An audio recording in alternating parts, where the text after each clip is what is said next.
राधे राधे, जय श्री कृष्णा। आज मैं आपको मार्गशीर्ष शुक्ला एकादशी की कथा सुनाने जा रही हूँ, जिसे मोक्षदा ग्यारस भी कहते हैं। मोक्षदा ग्यारस की कथा सुनने से वाजपेयी यज्ञ के बराबर फल मिलता है और जो आपके जो पितर नरक में पड़े हुए हैं उनको मुक्ति भी मिलती है और सारी चिंताएं दूर हो जाती है। सब सुख सुविधाएं भी आपको मिलती है और सारे पाप होते हैं वो भी नष्ट हो जाते हैं।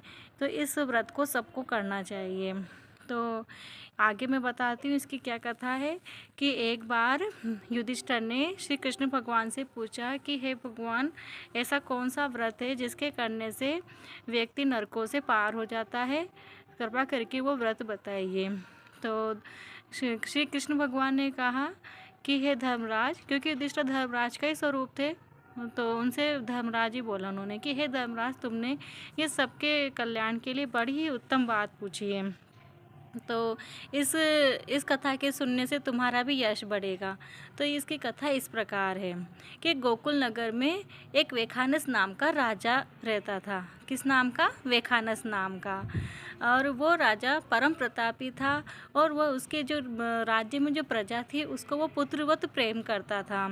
मतलब उसके प्रजा में, उसके राज्य में किसी प्रकार की कोई कमी नहीं थी। उसके जो साथ में जो ब्राह्मण रहते थे वो बड़े वेद प्रकांड विद्वान रहते थे। चार ब्राह्मण वेद प्रकांड विद्वान रहते थे उसके साथ में। तो उसको किसी प्रकार की कोई कमी नहीं थी, किसी प्रकार का कोई दुख नहीं था उसके प्रजा में। सब सुखपूर्वक उसकी प्रजा में रहते थे। एक दिन क्या हुआ कि राजा सो रहा था तो उसको स्वप्न में आया कि उसके पिता उसको पुकार रहे हैं कि हे पुत्र, हमें इस नरक से उबार ले। हे पुत्र, मैं इस नरक में घुसा जा रहा हूँ। हे पुत्र, मेरा कल्याण कर। फिर अचानक उसकी नींद खुल गई राजा की।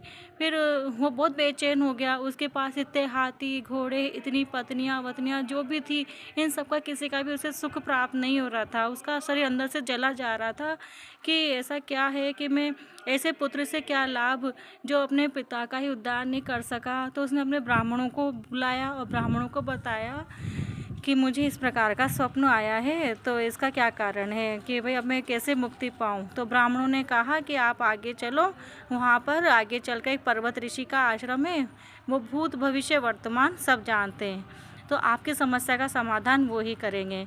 तो वो सारे ब्राह्मण ऋषि के पास उनको ले गए, पर्वत ऋषि के पास। पर्वत ऋषि को उन्होंने साष्टांग प्रणाम किया।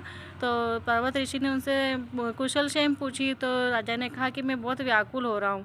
तो उन्होंने केवल यही शब्द बोला। फिर पर्वत ऋषि ने ध्यानमग्न होकर सारे दिव्य दृष्टि से उनका सारा वृत्तांत देख लिया। उन्होंने कहा कि तुम्हारे पिताजी के जो पाप कर्म है वो मुझे दिख गए हैं। इस कारण उन्होंने अपनी पत्नी की सोच के कारण पाप करा था, इसलिए वो नरक में पड़े हुए हैं। तो तुम्हें चिंता करने की कोई बात नहीं है। तुम ये मार्गशीर्ष एकादशी, जिसको मोक्षदा एकादशी कहते हैं, इसका संकल्प लेकर तुम ये एकादशी का व्रत करो। ये एकादशी का व्रत करो, इससे तुम्हारे पिताजी जरूर नरक से पार हो जाएंगे और स्वर्ग को जाएंगे। उन्होंने ये उपाय बताया। फिर उन्होंने मार्गशीर्ष एकादशी व्रत किया।